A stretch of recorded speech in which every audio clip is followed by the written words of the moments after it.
어느 은퇴하신 목사님께서 예전에 하신 설교 이렇게 듣다가 이분이 하신 이야기입니다. 미국 유학을 오래전에 가셨습니다. 참 쉽지 않은 그러한 때였습니다. 그런데 먼저 유학을 공부를 하고 있던 동료 목사님께서 이제 라이드를 나오신다는 거예요. 공항에 미국에 도착하니까 너 아무도 챙겨주는 사람 없잖아, 내가 갈게. 너무 고마운 마음으로 이제 도착을 해가지고 친구 목사님을 기다리고 있었습니다. 털털털털털털 하면서 차를 가지고 왔대요. 딱 보니까 차가 그렇게 낡고 보잘것없는 그러한 막 찌그러지고 너무너무 싸구려가 분명한 그런 차, 참 보기가 힘든 그런 차를 가지고 나왔답니다. 이 친구가 참 유학 가운데 굉장히 어렵구나, 힘겹구나, 나도 이렇게 되겠지라고 하는 그런 마음으로 차를 탔답니다. 이제 주차장을 빠져나가는데 운전이 서툴른지 이분이 그만 이렇게 앞에 지나가던 번쩍번쩍 빛나는 그냥 벤츠를 딱 옆구리를 받아버렸다는 것입니다. 뭐 하늘이 노랗게 된 거예요. 그 운전을 하는 이 목사님, 가난한 유학생입니다. 게다가 자기 차는 이제 그냥 자차 보험, 제일 돈 없으니까 미니멈으로만 그냥 들 수밖에 없는 의무조항 자차 보험 하나 딱 들고 있었는데 이 엄청나게 비싼 벤츠를 들이받아 버렸으니 이거 어떻게 합니까? 큰일 난 거예요. 하늘이 노랗게 되고 막 손이 떨리고 말도 안 나오고 이거 어떻게 합니까? 막 그렇게 너무너무 당황하고 굉장히 절박한 상황이 됐는데 벤츠에서 문을 딱 열고 어느 중년의 반백의 그 백인이 하나가 턱 나오더랍니다. 그리고는 이 사람이 자기의 차를 이렇게 찌그러진 데를 보고 또 가해 차량을 딱 보니까 너무너무 낡고 너무너무 하여튼 여기저기 찌그러져 있고 전문용어로 똥차더라는 거예요. 그러니까 그리고 또 그 운전해가지고 들이박은 가해자는 벌벌벌 떨고 있는 왜소한 동양인 아닙니까? 위아래로 쳐다보고 차도 보고 자기 차도 보고 그러더니 한숨을 푹 쉬더라는 거예요. 그리고는 내가 내 보험으로 알아서 할 테니까 걱정하지 말고 그냥 가세요. 그렇게 해서 그냥 돌려보내더라는 것입니다. 그러니까 이 가해 그 차량인 이 목사님이 얼마나 안도의 한숨을 내셨겠습니까? 이거는 도저히 뭐 그냥 1년치 내 생활비 넣어도 이거 커버가 될까 말까 한 그런 상황인데 가슴을 쓸어내리면서 이 친구, 이제 유학 가던 이 친구 목사님을 데리고 다시 나가는 그 모습, 굉장히 얼굴에 아까는 그냥 완전히 사색이 되어 있었는데 이제는 너무너무 미소가 번지면서 너무 좋은 사람이라고 하면서 그렇게 막 이야기하면서 가는 그러한 상황이었다는 거예요. 그러면서 이 유학을 딱 당도했던 그 목사님이 꽤 오랜 시간이 지났음에도 불구하고 그때 일을 이야기하면서 그러시더라고요. 저는 그때 은혜라고 하는 것이 무엇인지를 실제적으로 알게 되었습니다. 그 이야기를 하십니다. 여러분, 상대방의 능력이 전무할 때 우리는요 은혜를 베푸는 겁니다. 상대가 갚을 힘이 없어요, 지불할 능력이 없습니다. 그때 선물처럼 내가 해줄게, 그렇게 베풀어 주는 것, 그게 은혜입니다. 그리고 그 대표적인 은혜가 구원의 은혜입니다. 여러분, 지난주 우리가 부활주일로 예배를 드렸습니다만 정약종이라고 하는 분의 이야기를 잠깐 드렸었잖아요. 정약용의 형님입니다. 신유박해 때 순교를 했던 분이시죠. 이 정약종이 죄와 용서 그리고 구원에 대해서 설명을 했던 부분들, 여러분 혹시 조금이나마 기억하십니까? 죄는 상대가 누구냐에 따라서 그 심각성, 깊이가 달라집니다. 원님에게 죄를 졌어요. 그러면 아무리 해도 곤장 몇 대 맞으면 그걸로 끝입니다. 나란님, 임금님에게 죄를 졌다, 이건 여러분 그 죄의 심각성과 깊이가 다른 겁니다. 목이 잘릴 수도 있고 빨리 평생 귀양 가서 인생 끝날 수도 있고 심지어는 삼족이 멸해질 수도 있는 것이고 멸문지화를 당해가지고 그 대대로 노비가 될 수도 있는 것입니다. 그렇다면 만왕의 왕이요 만주의 주가 되시는 하나님께 지은 죄는 어떨까요? 그건 감당할 방법이 없는 겁니다. 사람의 노력, 사람의 대가, 사람의 지불, 불가능한 거예요. 오직 한 가지 방법만이 있습니다. 하나님과 동등한 신분과 위치와 능력을 가지고 있는 그 어떤 분이 내가 이 사람들의 죄를 대신 내가 속해 주겠습니다. 내가 당하고 속해 주겠습니다. 이걸 신약 용어로 대속이라고 합니다. 대속하겠습니다. 그러면 되는 거예요. 여러분, 하나님이 해주신 일이 바로 그것입니다. 인간의 불가능을 알기 때문에 그 독생자 예수님을 이 땅에 보내어 주셨습니다. 예수님이 십자가에서 우리의 모든 죄를 대속해 주시고 죽으신 겁니다. 그리고 부활하심을 통해서 죄의 대가는 사망이다 라고 하는 심판과 저주를 이미 다 끝내셨다는 것, 그 죄를 통한 죽음을 극복하고 살아나심으로써 죄를 다 해결해 주셨다는 것을 보여주신 것입니다. 그래서 성경은요, 죄사함과 구원이 절대로 우리의 어떤 행위라든지 우리의 대가에 대한 보상이 아니다, 그것은 은혜로 주어졌다는 것을 우리에게 강조하고 또 강조하는 것입니다. 에베소서 2장 8절 우리 같이 한번 읽어봅니다. 시작.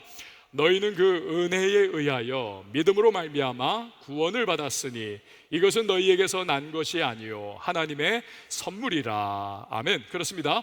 한낱 임금에게 지은 죄도 절대 자기 힘으로 벗어날 길이 없습니다. 그렇다면 첫사람 아담이 하나님께 대역죄를 범했습니다. 그로 말미암아 하나님께 역시 아담의 후손으로서 길이길이 죄인된 우리 모든 인간은요, 누구도 자기의 힘과 자기의 의로 구원을 이루어낼 수가 없습니다. 갑부도 안 됩니다. 대통령도 안 됩니다. 유명인도 안 됩니다. 남녀노소 그 누구라 할지라도 인간은 모두 마찬가지예요. 오직 인간의 구원은 은혜로 주어지는 것입니다. 그래서 진정한 하나님의 백성은 절대로 교만할 수가 없습니다. 내가 한 것이 없거든요. 자기 의를 내세울 것이 없거든요. 하나님이 은혜의 선물로 우리에게 주신 구원이기 때문에 오직 우리가 할 수 있는 것은 감사하면서 겸손하게 하나님을 찬송할 따름인 것입니다. 그것이 존 뉴턴 목사님이 나 같은 죄인 살리신 주 은혜 놀라와 잃었던 생명 찾았고 광명을 얻었네. 나 같은 죄인 살리신 주 은혜 놀라와 잃었던 생명 찾았고 광명을 얻었네. 이 고백을 할 수밖에 없었던 이유인 것입니다. 자, 여러분, 구원은 은혜로 주십니다. 그런데 하나님이 우리에게 딱 한 가지만 요구를 하세요. 그것은 바로 믿음인 것입니다. 믿음으로 예수님이 이미 이루어 놓으신 것을 영접하라는 거예요. 받아들이라는 것입니다. 앞에서 본 에베소서 2장 8절에서 그걸 분명히 말씀하죠. 다시 한번 보세요. 2장 8절. 너희는 그 은혜에 의하여 뭐로 말미암아 구원받았다? 믿음으로 말미암아 구원을 받았으니 이것은 너희에게서 난 것이 아니오 하나님의 선물이라. 우리가 믿음으로 아멘 하면서 예수님이 이미 이루어 놓으신 구원의 역사를 우리가 믿음으로 영접하고 받아들이면 하나님께서는 기뻐하시면서 그 구원을 우리의 삶에 적용시켜 주시는 것입니다. 할렐루야. 자, 근데 이제 우리가 생각해 봐야 할 부분이 있습니다. 구원은 값없이 받습니다. 하지만 축복은 다른 차원이에요. 축복은 값없지가 않습니다. 그냥은 못 받는 것이 축복입니다. 하나님이 강권적으로 줄 때도 있어요, 물론. 그러나 대부분 일반적으로 축복은 우리 그냥은 받지 못합니다. 마치 이런 거예요. 이번에 종교개혁의 그 불꽃을 딱 땡겼던 인물 얀 후스 때문에 체코죠. 여러분, 가본 분들은 뭐 알겠지만 안 가본 분들, 뭐 저같이 좀 모르는 사람들은 또 모를 수도 있을 것 같아요. 여러분, 체코가 어느 정도 삶을 살고 있을까요, 사람들이? 저는 체코 가기 전까지는 체코가 좀 꽤나 생활이 좀 이렇게 떨어지겠다, 우리에 비해서 좀 떨어지고 이렇게 좀 그러겠지 않겠는가. 그래서 뭐 돈을 써도 또 서유럽에서 쓰는 것보다는 좀 가치가 있어가지고 좀 누릴 수 있겠구나. 착각이었습니다. 체코가 굉장히 잘 살더라고요. 1인당 국민소득 GDP가 우리보다 높아요. 전 진짜 깜짝 놀랐습니다. 우리가 37,000달러, 체코가 38,000달러였습니다. 우와! 30년 전만 하더라도 동유럽 그 한 변방에 있는 구소련의 위성국가였던, 지질이 못 살고 낙후되어 있던 그런 체코가, 아니 30년 후인 지금 요 짧은 기간 어떻게 우리보다 잘 살게 됐을까? 너무너무 놀랐습니다. 저는 물가가요 서유럽에 비해서 전혀 싸지가 않은 거예요. 체코가요 체코슬로바키아 아니었습니까? 체코슬로바키아. 근데 그렇게 살다가 이제 1991년도에 구소련이 이제 붕괴하면서 얼떨결에 해방이 된 것입니다. 그리고 나서 2년 후인 1993년도에 체코와 슬로바키아로 이렇게 나뉘게 된 거예요. 근데 이때부터 체코가 관광이라든지 문화예술 이런 거에 굉장히 각광을 받기 시작을 했습니다. 여러분 돈조반니라고 하는 그 모차르트의 있지 않습니까? 오페라가 있잖아요. 근데 그 초연을 하고 많은 유럽의 나라들 중에서 모차르트가 어디서 초연을 직접 했는가? 프라하입니다. 왜? 체코의 프라하를 너무 사랑했어요. 많은 예술가들이 프라하에서 영감을 받고 그 프라하를 너무너무 사랑했던 그러한 예술과 문화의 도시였습니다. 그런데 그러한 이렇게 물론 동구권에 속해가지고는 또 구소련의 위성국가로 눌려가지고 헐벗고 굶주리게 살았었지만 저변에 깔려 있었던 그 문화와 예술의 인프라가 이제 개방이 되면서 자동차 산업이 막 활황이 시작이 되었습니다. 막 폭스바겐 같은 그런 자동차 회사들이 전부 체코에 들어와 가지고 생산을 해내고 막 그러는 거예요. IT 산업이 엄청나게 지금 발전을 했습니다. 해방 30년 만에 막 퀀텀 점프하는 것과 같이 어마어마한 발전을 이뤄낸 거죠. 근데 여러분 여기서 한번 생각해 보세요. 소련이 딱 무너져 내리면서 체코의 해방이 얼떨결에 딱 찾아왔단 말입니다. 마치 구원이 하나님의 일방적인 은혜로 우리에게 주어진 것처럼 말이에요. 근데 해방은 공짜로 받았지만 이후에 어떻게 사느냐 하는 것은 체코 사람들 절대로 공짜가 아닙니다. 공산주의 시절의 그 이념, 생각, 이걸 청산해야 합니다. 국민들에게 열심히 삶을 개척해 나가야 한다는 것을 가르쳐야만 합니다. 정부도 그렇고 국가도 그렇고 공산주의 시절에 만연했던 그러한 부정부패, 무능, 비효율을 걷어내고 열심히 나라를 운영해 나가는 모습을 가져야 하는 것입니다. 이렇게 국가와 국민이 모두가 최선 다해 변화를 이루어내고 열심히 일하고 국가와 개인의 삶을 일구어 나가면 잘 살게 되는 거예요. 오늘 우리의 개념을 적용하면 구원 이후에 최선 다하는 삶을 통해서 축복이 내 것으로 임하게 되는 그런 거죠. 근데 체코가 그걸 해낸 거예요. 자, 그런데 만약에 은혜로 선물같이 이 체코의 해방이 임했지만 국가도 그렇고 개인도 그렇고 공산주의 시절의 삶을 그대로 답습하면서 그냥 무기력하게 저 구소련 때문에 우리가 이렇게 지질이 못 살아 헐벗었어 욕이나 해대면서 그냥 그렇게 살았다면 여러분 어떻게 됐을까요? 해방은 됐었어도 30년 흐른 지금도 동유럽의 한 변방에서 그냥 헐벗고 낙후한 모습으로 살 수밖에 없는 거죠. 자, 여러분 구원과 축복이라고 하는 개념으로 우리 다시 한번 이렇게 넘어와 보지요. 마찬가지입니다. 구원은 은혜의 선물로 값없이 우리에게 주어지는 거예요. 그러나 축복은 다릅니다. 그냥은 못 받는 게 축복입니다. 하나님 약속, 내가 어떻게 반응하고 내가 어떻게 그 말씀 부여잡고 살아가느냐에 따라서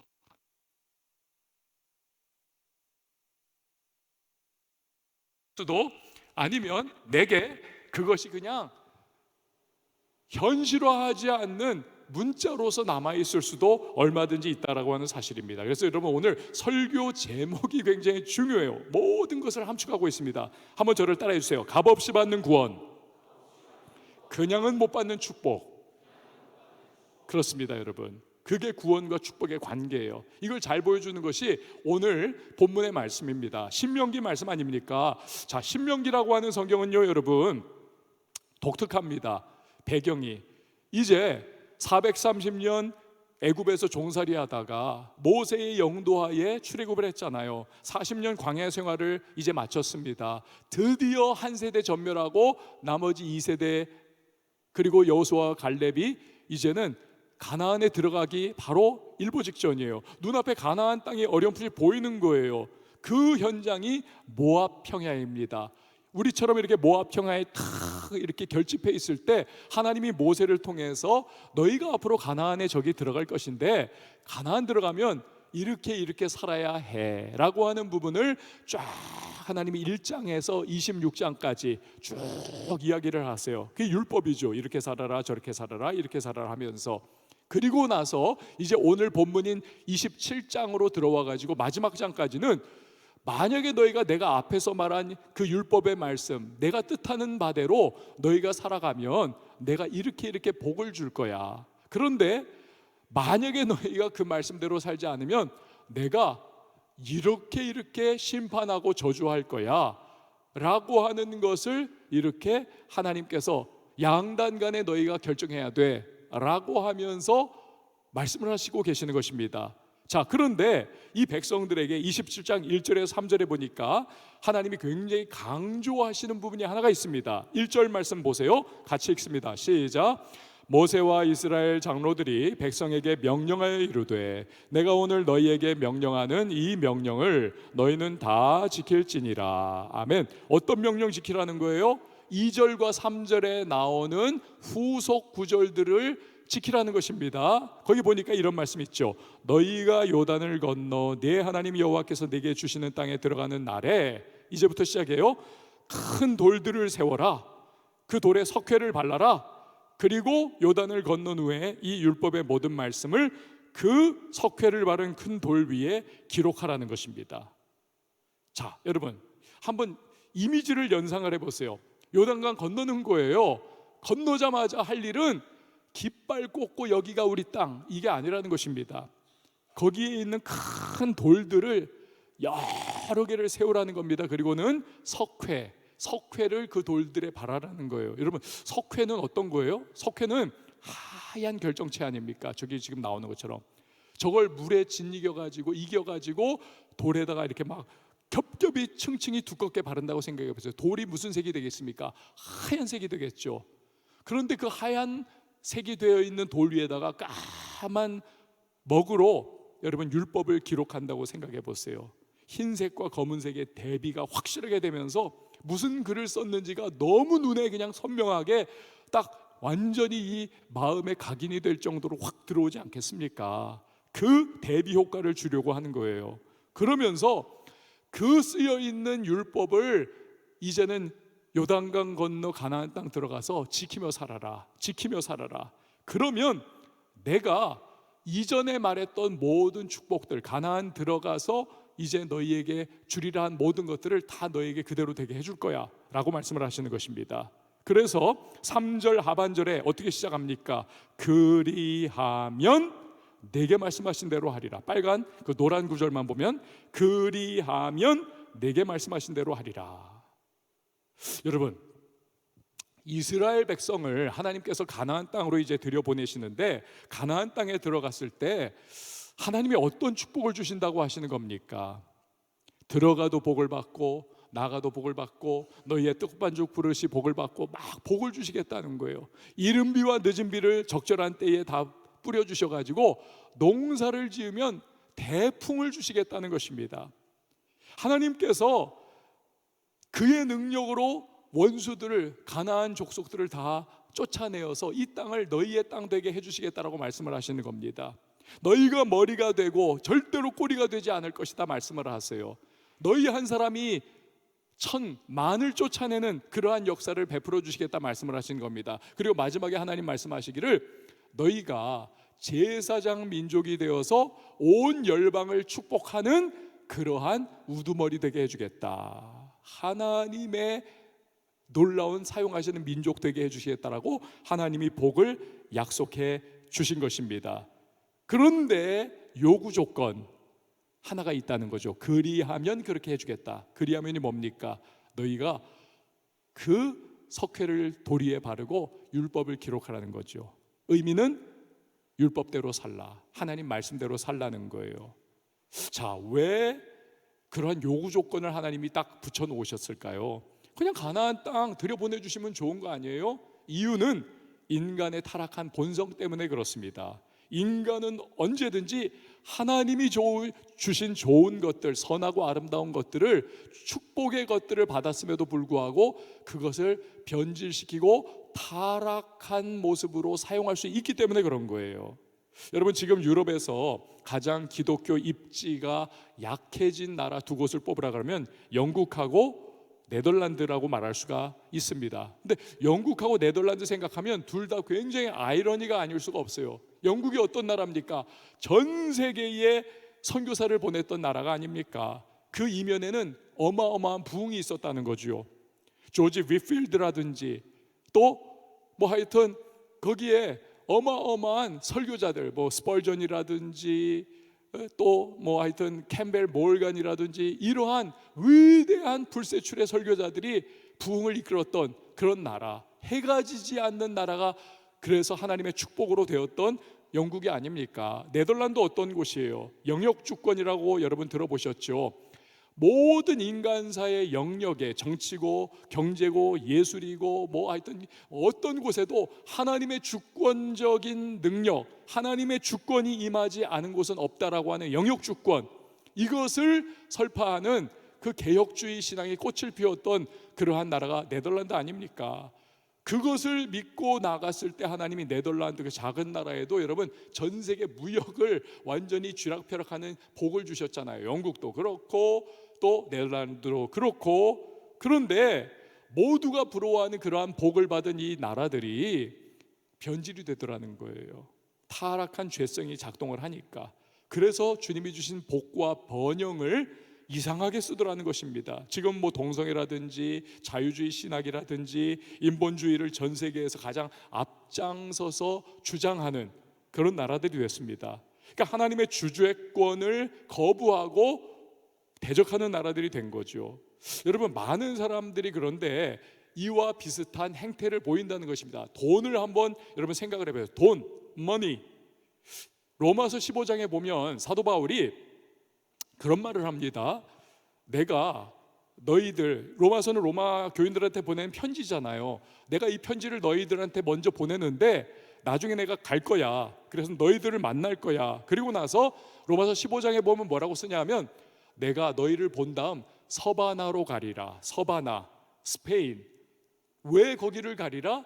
그 당시 사람들은요, 스페인이 전 세계의 가장 끝에 있다라고 생각을 했습니다. 그래서 예루살렘과 온 유대와 사마리아와 땅끝까지, 그 땅끝까지를 사도 바울은 선교하겠다는 거예요. 그 불타오르는 선교 열정인 것입니다. 내가 그래서 서바나도 보리라.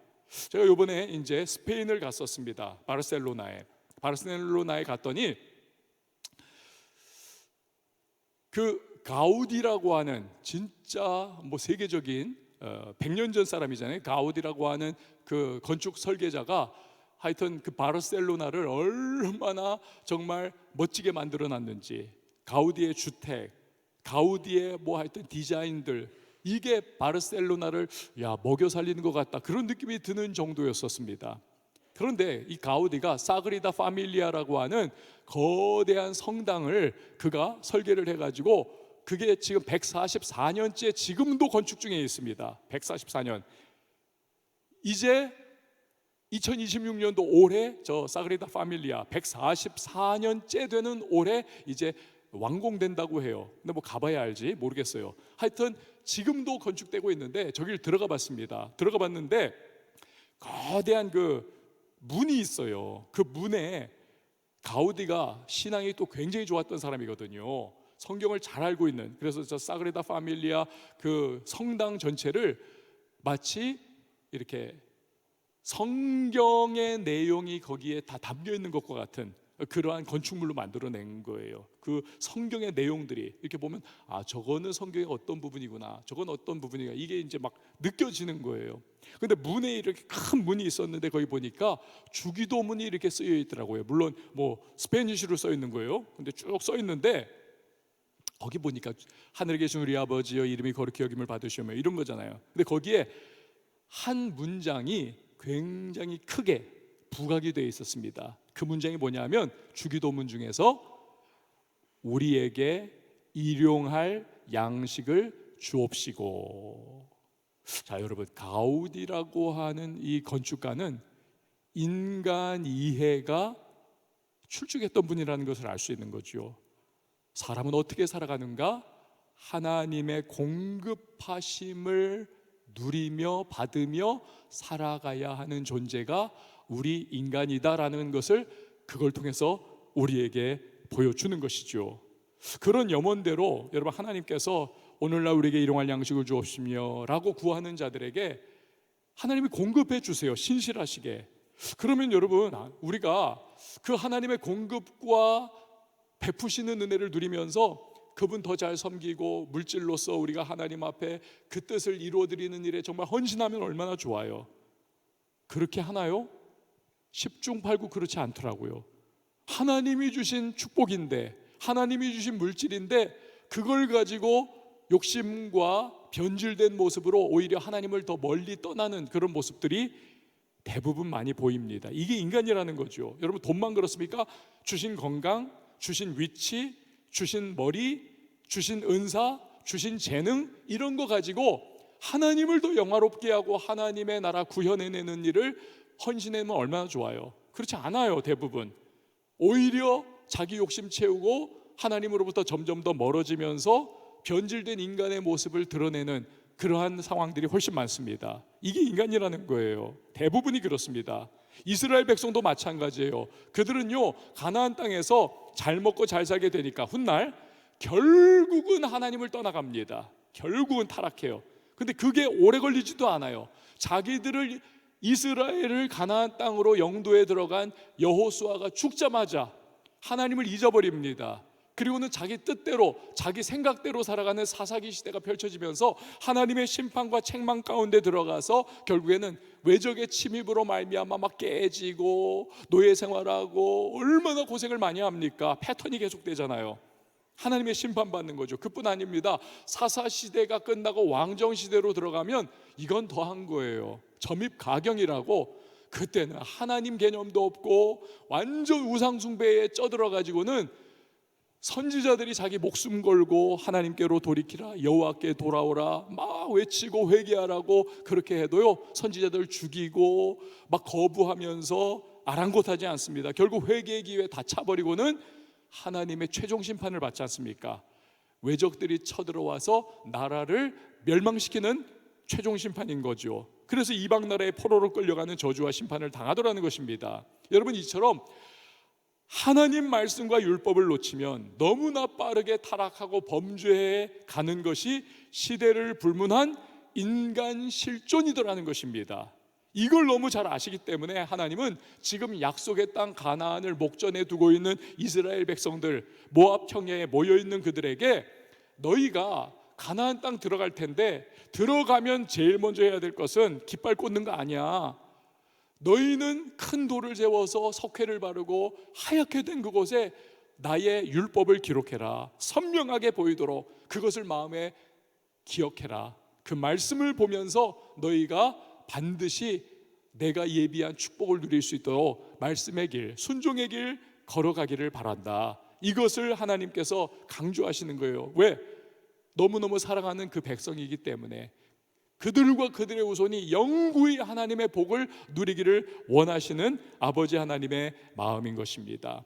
여러분, 부모님들은 다 여러분 자녀들이 잘 되기를 바라십니다. 여러분의 부모님들은 다 여러분이 정말 부모님이 예비해 놓은 축복들을 누리고 살기를 간절히 바라는 마음뿐입니다. 여러분 얼굴 보니까 아닌데요? 그런 것 같은데, 그래요. 여러분의 부모님들 전부 다 그렇습니다. 저도 그렇고.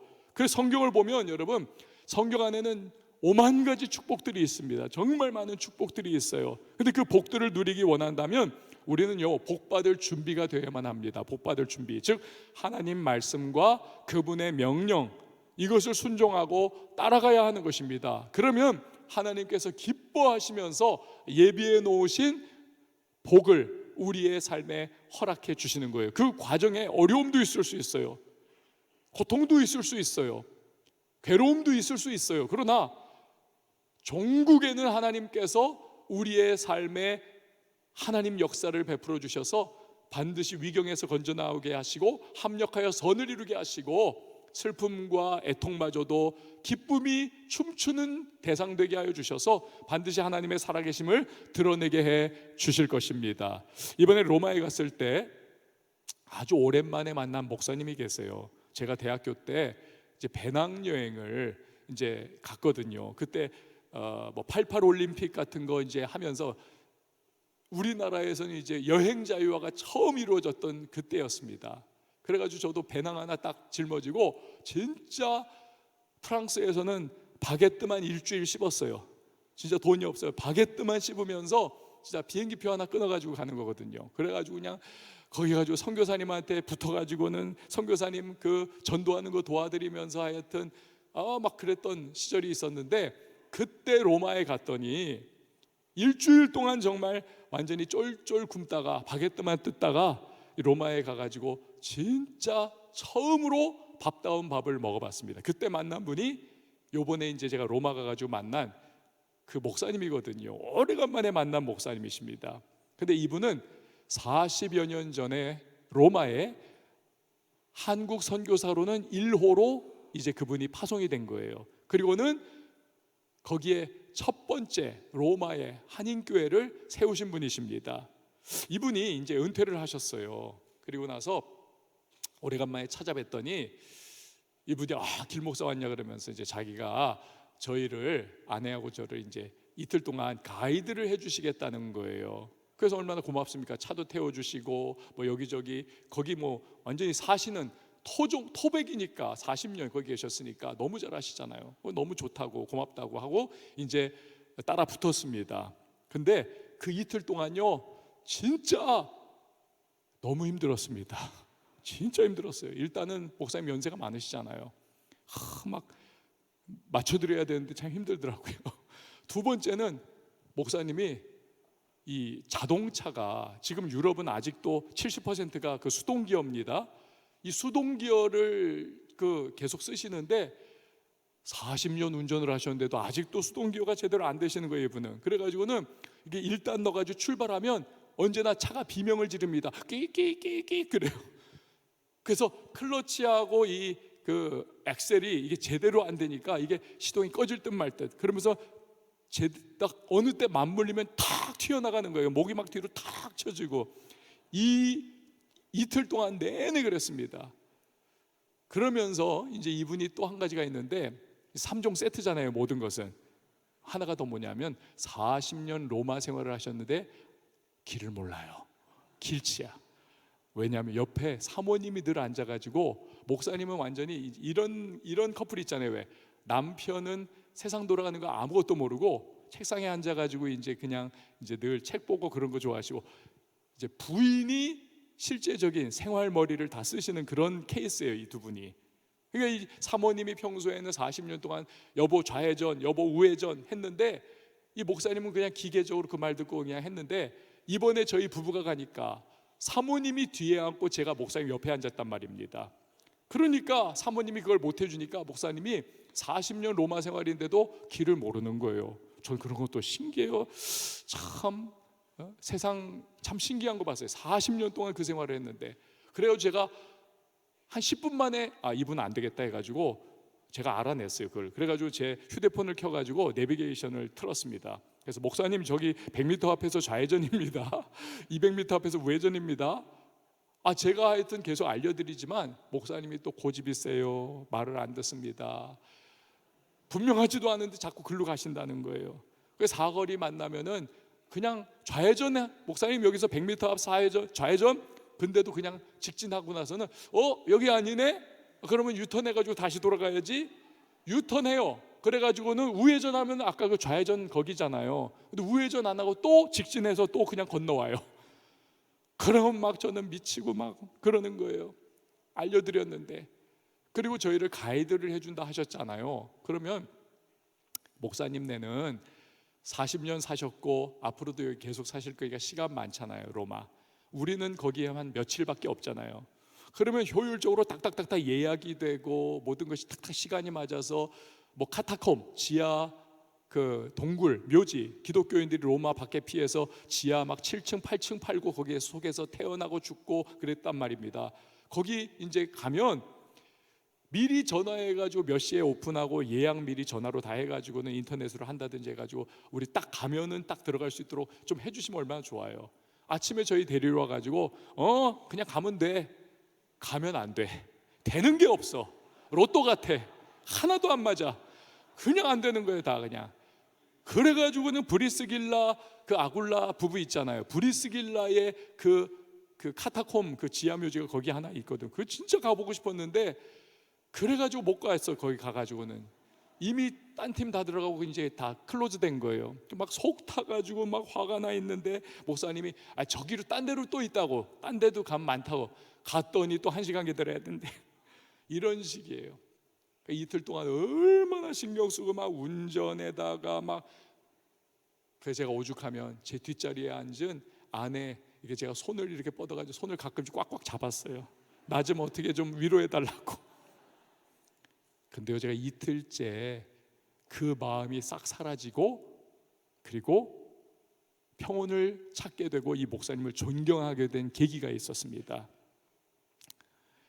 이 목사님이요 40년 동안 똘똘한 선교사님, 머리 잘 쓰는 목사님, 앞걸음 다 계산하고 있는 그러한 분들은 이 로마라고 하는 기독교의 본산과도 같았던 그러한 곳이었으나 지금은 너무 척박한 이곳이 그냥 하나의 유명한 관광지이기도 하고 유럽을 막 돌아볼 수 있는 중간 지역 허브이기도 하고, 그래서 여기서 누릴 거 누리다가 1년 후에 떠나 좀 더 좋은 곳 가고 2년 후에 떠나 좀 더 좋은 목회지 가고 그렇게 하지만 이 목사님은 진짜 유학생들, 가난한 유학생들 왔다 가는 공부 마치면 떠나가 버리는, 그래서 그 몇 년 애지중지하지만 또 떠나가 버리는 허탈해지는 그 유학생 사역을 이분이 40년을 하는 거예요. 40년을. 못생긴 나무가 산을 지킨다고 잘난 사람들 다 더 나은 곳 찾아가지고 떠나지만 이 목사님은 오직 한 가지, 나의 인사권자인 하나님이 나를 이곳에 놓아두셨기에 나는 죽으나 사나 여기서 저 사람들 대상으로 목회한다. 그러면서 정말 힘겹게 40년 세월을 이분은 그곳에서 뿌리를 내리고 견뎌온 거예요. 그리고 은퇴를 결국 하는 지점까지 잘 달려오셨던 겁니다. 제가 그 이야기를 들으면서 제 마음이 바뀌었습니다. 불평과 원망이 사라졌고, 와, 진짜 나도 하나님 앞에서 정말 잘해야 되겠다. 하나님 말씀 잘 붙잡고 하나님이 기뻐하시는 그러한 목사가 돼야 되겠구나. 하나님이 보시는 것은 실력도 능력도 재주도 아니라 하나님 앞에 얼마나 충성된가, 하나님 보실 때 얼마나 헌신과 일관된 순종의 마음으로 그분 앞에 서 있는가. 그러면 하나님께서 써주시는구나, 유종의 미를 거둘 수 있겠구나. 이 깨달음이 있어가지고 나머지 모든 것들은 아무것도 아닌 그런 불평거리 원망거리 다 사라지더라고요. 근데 우리 하나님은 진짜 공짜 없으시더라고요. 이 목사님 얘기를 쫙 듣는데 저 깜짝 놀랐습니다. 진짜 인간적으로는 너무 허술하고 되는 게 하나도 없고 길도 몰라, 그냥 예약 같은 것도 아예 해놓은 줄 몰라, 그냥 아무 세상 돌아가는 걸 모르는 이 목사님인데요, 이 목사님이 그 로마에서 유학생들 모아가지고 그냥 한 줌 모아가지고 목회를 했는데 이 하나님이 이 목사님을 불쌍히 여기고 기뻐하니까 사람들을 보내주셔가지고 이 교회가 한때 500명까지 부흥을 했어요. 여러분, 한국에서도 500명이면 이거 중형교회입니다. 근데 유럽에서, 한국 사람 몇 명 없는 유럽에서 그 교회가 가장 큰, 유럽 전체에서 가장 큰 교회가 됐었던 때가 있는 거예요. 은퇴하기 전에. 그런 놀라운 역사를 하나님이 베풀어 주시고, 그 교회에 오늘날 한국의 성악계와 음악계를 쥐락펴락하는 놀라운 그런 지도자들이 다 그 교회 출신들이에요. 정명훈 선생, 그러니까 지금 라스칼라라고 하는 그 밀라노에 그 음악 극장이 있지 않습니까? 전 세계적으로 정말 가장 유명한, 거기에 음악 감독이 이번에 되셨는데, 이건 기적과 같은 일이에요. 이 정명훈 씨가 이 목사님을 멘토 삼아가지고 일주일에 한 번씩 전화해가지고 목사님 기도해 주세요, 저 이거 어떻게 할까요? 하면서 계속 물어오는 그러한 상황이고, 또 소프라노 김영미 씨를 비롯해서 쟁쟁한 그러한 성악가들이 다 이 교회 출신들입니다. 그래서 이 교회에 이제 가서 이렇게 그 성가대 노래를 들으면요, 찬양을 들으면 와, 전부 다 성악가들이잖아요. 막 그냥 이 사이다에 완전히 속이 뻥 뚫려요. 뻥 뚫려요. 전 세계에서 우리 에베네셀 빼고 두 번째로 잘해. 말 조심해야지, 큰일 날 뻔했어요. 잘했어, 제가 잘했어. 진짜 그래요. 너무너무 좋아요. 그런데 이러한 교회가 됐었고, 그리고 제가 보니까 하나님께서 공짜 없어요. 부모님이 그렇게 고생하시니까 그 자녀들을 하나님이 정말 복 주셨습니다. 유럽에서 여러분, 왜소한 동양인 애들이 그 유럽 애들 사이에서 여러분 자라난다는 것이 이게 보통 어렵겠습니까? 사춘기 때 정말 고생하고, 정말 애들이 갈팡질팡하고 너무 갈등 많이 하고 막 얘네들 그랬거든요. 근데 얘네들이요, 하나는 밀라노에서 진짜 기아 자동차, 거기서 정말 너무 뛰어난 그러한 인물이 돼 있고, 하나는 이 로마에서 쉐라톤 워커힐 호텔 그룹의 총 지배인으로서, 호텔이 이게 객실이 막 수천 개인 거예요. 거기 총 지배인으로서, 이건 지금까지 동양인으로서는 없던 그런 일이에요. 그 쉐라톤 워커힐 그룹의 그 회장님이 얼마나 이 친구를 정말 잘 봤는지, 저는 그래서 성령께서 그 회장의 마음과 눈을 이렇게 해줬다, 저는 그렇게 생각하거든요. 그래가지고 이 친구가 그렇게 막 하고 있고, 진짜 하나님께서는 공짜 없으시더라고요. 그 부모가 그렇게 참 헌신하고 그러니까 막 그렇게 베푸시는 여러분. 그래서 오늘 여러분에게 드리고 싶은 마무리는, 여러분 오늘 제목에 다 담겨 있습니다. 제목에 값없이 주시는 구원이지만 축복은 여러분 그냥이 아닙니다. 하나님의 말씀 붙잡고 변질되지 않은 모습으로 나아갈 때, 정말 울며 씨 뿌리는 자의 마음으로, 때로는 어려움도 있고 때로는 갈등과 고민도 있지만, 또 인생이 탁 주저앉고 무너지는 그러한 상황도 있지만, 그럼에도 하나님을 신뢰하면서 울며 씨 뿌리는 자의 모습으로 계속해서 나가는 자. 아까 목사님 40년 세월 그거 한번 생각해 보세요.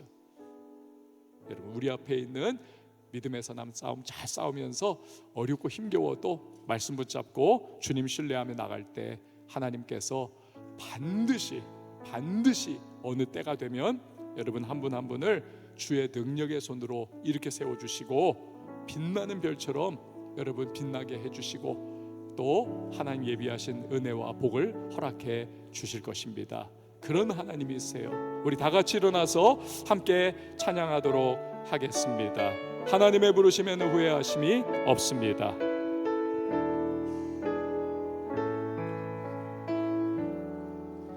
하나님의 부르심에는 후회하심이 없네.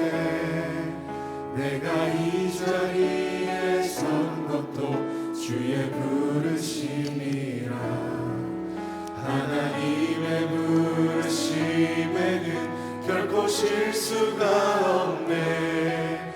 나를 부르신 하나님의 진실하심을, 날 부르신 뜻, 날 부르신 뜻 내 생각보다 크고, 날 향한 계획,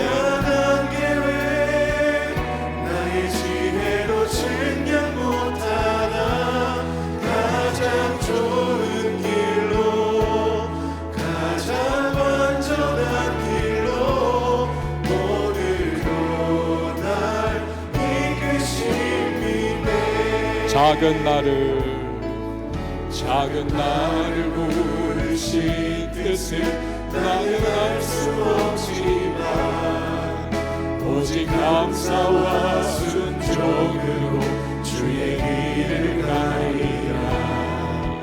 때론 내가 연약해져도 주님 날 도우시니 아멘. 주의 놀라운 우리 다시 한 번 더 찬양합니다. 작은 나를 부르신 뜻을 작은 나를 부르신 뜻을 나는 알 수 없지만 오직 감사와 순종으로 주의 길을 가리라. 때론 내가 연약해져도 주님 날 도우시니 주의 놀라운 그 계획을 나는 믿으며 살리.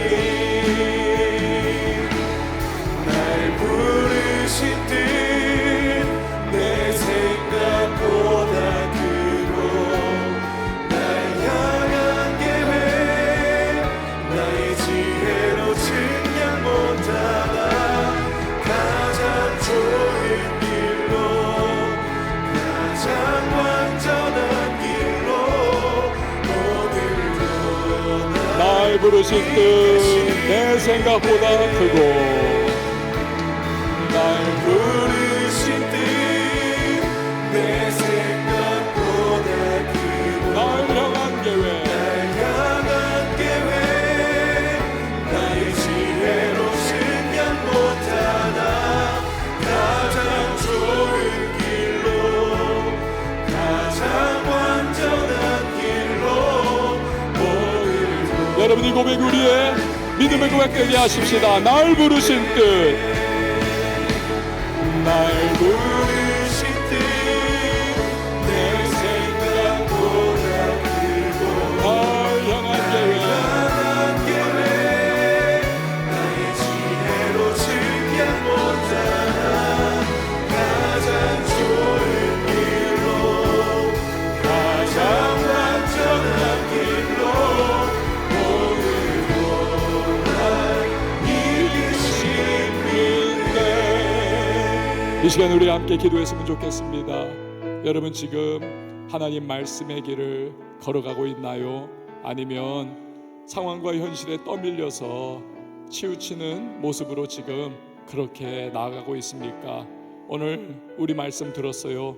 때론 어렵고 힘겨워도 주님 말씀 붙잡고 내 마음의 신비에 하나님의 말씀을 선명하게 각인하고 그 말씀 붙잡고 나갈 때 반드시 하나님께서는 때가 되면 어려움과 연약함의 과정 다 극복하고 승리의 역사를 베푸시고 예비해 놓으신 복을 허락해 주십니다. 주님 그 길 잘 걸어가게 하소서. 나 무너진 자리에서 다시 일어나 궤도 수정해 나갈 수 있도록 하시고 우리 하나님 기뻐하시는 믿음의 길, 말씀의 길, 순종의 길 하나님 걸어갈 수 있도록 그리하여 하나님께 온전히 붙잡혀 쓰임받는 하나님 사람 되게 해달라고 성령의 능력과 도우심으로 함께 해달라고 이 시간 주님의 이름 한번 외치고 통성으로 기도합니다.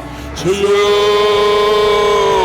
하나님 놀라운 나라 가운데 거점을 주시고 주 하나님 아버지 우리의 발걸음 인생 발걸음이 하나님 말씀의 길 따라가는 그 발걸음 될 수 있기를 원합니다. 하나님 아버지 우리가 보이는 것 때문에 귀에 들리는 것 때문에 아무것도 없는 것들 때문에 들려오는 음성에 하나님 내가 흔들리고 좌우로 나오거나 치우쳤던 모습 하나님 고백합니다. 용서하시고 주여 다시 한번 하나님 말씀의 길 걸어갈 수 있기를 원합니다. 되는 용서하시고 하나님 마음의 신비에 주님의 말씀을 기록하여 주십시오. 그래서 하나님 말씀대로 나가게 하시고 하나님 끝끝내 우리에게 은혜를 주시고 승리를 주시고 우리가 하나님의 경험할 수 있는 감동의 주인공 되기를 원합니다. 하나님 은혜 보이는 대로 들리는 대로 감격되는 대로가 아니라 말씀 인도하는 대로 걸어갈 수 있는 우리 되게 하여 주십시오. 성령님 도우시고 인도하시고 이끌어주시기 원합니다. 일상, 가정, 하나님 학업, 인간과 함께 우리 모든 삶의 자리에서 하나님 눈에 쉬워 보이는 하나님 우리가 진정 흔들리는 삶의 모습 그곳에서 우리 하나님의 말씀을 어긋나는 그 삶 되지 않게 하시고 주님 어렵고 힘겨워도 눈물 나는 현실이 있어도 하나님 울며 씨를 뿌리는 자 기쁨으로 단을 거둔다는 말씀처럼 우리가 하나님 말씀의 길을 걸어갈 수 있도록 성령님 도와주십시오. 성령님 기름 부어주십시오. 성령님 세미한 음성으로 우리를 이끌어주시고 성령의 내 마음 심령 깊숙이 하나님 말씀에 좌정하게 하시고 성령의 내 마음 심령 가운데 하나님을 신뢰하는 믿음이 하나님 더욱더 부르게 하여 주셔서 넘어졌던 자리에서 일어나게 하시고 멈춰섰던 자리에서 다시 한번 발걸음을 내디딜 수 있도록 도와주십시오. 성령으로 말미암아 감당할 수 있을 줄 믿습니다. 하나님 우리 청년들에게 기름 부어주시길 간절히 여러분 이 시간에 다시 한번 더 기도할 때 앞에 있는 한 주간의 삶을 주님 앞에 올려드리며 기도하시기 바라요. 무너졌던 또 범죄했던 묶여 있었던 삶의 모습들이 있습니까? 주저앉았던 삶의 모습이 있습니까? 주님 그 자리에서 다시 일어나 앞을 향해 나갈 수 있도록 도와주시고 때를 따라 도와주신다 하신 주님 주의 도우심 가운데 다시 하나님 새로운 시작이 일어날 수 있도록 도와달라고 나를 도와주신 그 삶의 자리에서 우리 하나님을 기쁘시게 하며 주변을 살리는 하나님의 사람으로까지 세워져 나갈 수 있도록 도와달라고 축복의 통로가 될 수 있도록 나를 사용해달라고 이 시간 우리 다같이 주님의 이름 한번 외치고 기도합니다. 주여 하나님 감사히 기도하는 우리 모든 주님께 기뻐 받아주시옵시고 우리 주의 모든 삶 가운데 주 앞에 아버지에게 하며 나아가오니 우리의 묶여있는 모든 것들 아버지 자유케 하여 주시옵시고 풀어주시고 아버지 귀한 놀라 역사 일어날 수 있도록 차례 도와주시옵소서 우리 하나님의 누구가 아니라 축복의 통로가 되게 하여 주시옵시고 하나님 우리에게 하겠습니다. 하나님 작은 의식을 우리에게 불러하여 주십시오. 그리하여서 내가 있는 그곳이 하나님 나의 사명지이고 내가 감당해야 될 몫이 있고 내가 살아내야 할 믿음의 삶이 있다는 사실을 기억하면서 하나님 우리의 삶의 모든 자리에서 주님의 뜻을 드러내며 하나님 아버지 기뻐하시는 모습으로 우리 세워져 나갈 수 있기를 원합니다. 우리 약하고 부족합니다. 성령님 전진갑주 입혀주시고 마귀 시험 도전 세상 유혹 나의 육신적인 주요 내면의 모든 흔들리는 상황들 내가 휩쓸리지 않게 하시며 하나님 오직 주 하나님의 도우심 가운데 믿음의 발걸음 되어 설 수 있도록 도와주십시오. 한 걸음을 디디면 또 다음 걸음 디딜 수 있는 힘 주실 줄 믿습니다. 한 걸음을 또 디디면 그 다음 걸음을 또 디디어서 결국 소원의 한 걸음까지 나갈 수 있도록 은혜 베풀어 주신 하나님이신 줄 믿습니다. 주님 우리 청년교회 청년부 또 청년들 한 사람 한 사람 뽑아주시고 은혜와 능력으로 채워주셔서 승리케 해주십시오. 마지막으로 한 번 더 기도할 때 우리 이 4부 예배를 위해서 기도해 주세요. 쉐키나의 영광 임하여 예배 가운데에 하나님 기름 부으심 충만함을 누리고 우리 한 사람 한 사람이 예배를 통하여 얻는 능력과 은혜와 소망 가운데 삶으로 담대히 나가게 해달라고 또 다음 주일부터 이재진 선교사님과 우리 각 네 분의 목사님들의 시리즈 설교가 계속 진행될 터인데 하나님의 말씀 통해서 우리 예배가 기쁨의 예배 하나님 은혜 예배 되게 해달라고 기도해 주시고요. 또한 각 부서를 위해서 기도해 주시기를 바랍니다. 단기 선교 준비 가운데 있는데 기름 부어달라고 기도하시고 우리 교회를 통해서 또 여러분들 통해서 도시와 시대와 나라와 민족이 거룩한 영향력 받을 수 있도록 은혜를 베풀어 달라고 이 시간 마지막으로 주님의 이름 한번 외치고 기도합니다. 주여 아버지 성령 하나님 놀란 역사로 하나님 주시는 모든 주여서 아버지 성령의 인재가 가득한 악한 일어날 수 있도록 잘 도와주시옵소서. 아버지 우리 영혼을 성생케 하여 주시고 하나님 아버지 예배를 통하여 영광 받아주시고 하나님 아버지 우리 심령 다시 한번 살아나는 귀한 예배가 될 수 있도록 주 안에 도와주시옵소서. 아버지 예배를 모든 예배로 아버지 영광 받으시 하나님을 찬양합니다. 하나님 아버지 이곳에 아래까지 찾으시는 아버지 그 예배자들로 가득하게 하여 주시옵소서. 하나님 아버지 모든 영혼 주시옵시고 하나님 아버지 우리 모든 청년들의 가운데 주님만큼 감격 감사의 구원과 은혜로 주의 삶을 능히 극복해 나갈 수 있도록 하시고 각 구석구석마다 구원과 성장케 하시며 하나님 이제 말씀을 선포하시는 주여 준비하여서 하나님 은혜와 성령이 충만한 당기선교 하나님 되게 하여 주십시오. 인생에서 결코 잊을 수 없는 하나님 감사 넘치는 당기선이 되시기 원합니다. 우리 청년교회로 말미암아 하나님의 도시가 변화되게 하시고 잃어버린 영혼들이 주님 앞에 돌아오는 역사 나타나게 하시고 하나님 대한민국이 하나님과 열방이 거룩한 영향력을 받을 수 있도록 주님을 사용해 주시기 원합니다. 주여 작지만 그러나 우리에 통하여서 이를 이루시며 하나님은 위대하시니 우리를 통하여 우리 주의 능력의 손을 붙잡아 사용하여 주셔서 하나님의 뜻 이루어 주시기를 원합니다. 함께하여 주시고 역사하여 주시길 믿습니다. 하나님 아버지 감사합니다.